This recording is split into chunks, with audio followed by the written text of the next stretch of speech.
As Venezuela suffers under the oppressive heel of socialism, this begs the question, is their freedom our responsibility? I'm Robin Kinderman, and you're watching JBS Straight Talk.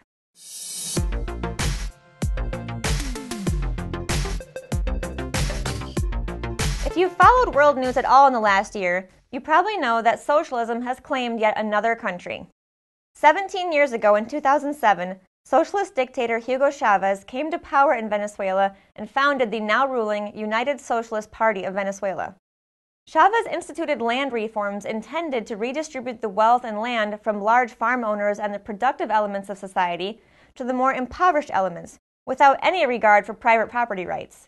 He also nationalized industries and, with the help of the country's parliament, bequeathed more legislative powers to himself.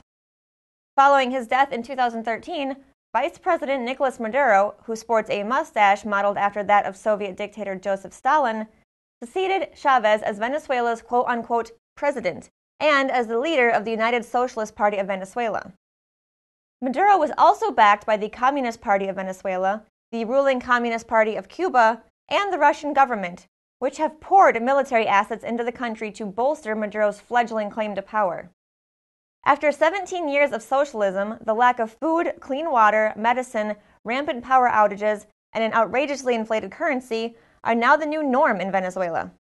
In The New American, Steve Bias writes, "And with that knowledge, it is understandable that many freedom-loving Americans are becoming increasingly open to the idea of a U.S. military intervention, with the idea of ousting from power socialist dictator Nicolás Maduro. American leaders, including President Trump, Secretary of State Mike Pompeo, Vice President Mike Pence, and National Security Advisor John Bolton, are actually leading the chorus of condemnation, with the possibility of U.S. military intervention becoming more likely. Is now the time to throw our weight behind the opposition forces and risk war to liberate Venezuelans from socialism? Perhaps we should look to our own past first.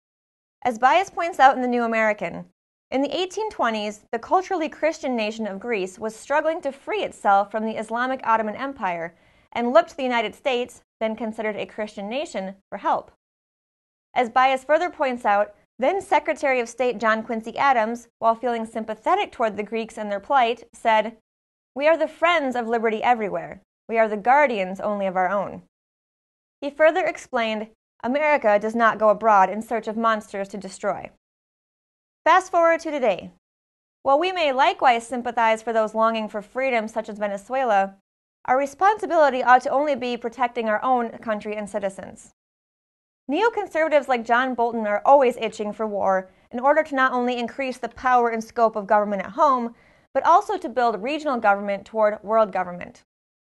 Rather than marching to the globalist drumbeat of war and intervention in the name of making the world safe for democracy, it would behoove us to listen to the words of our founding fathers like Adams and to pattern our foreign policy after one of non-interventionism, a policy that is truly America first. We encourage you to read Bias's article and also contact President Trump, your representative, and U.S. senators, and urge them not to support any kind of U.S. military intervention in Venezuela. Until next time, take care and God bless.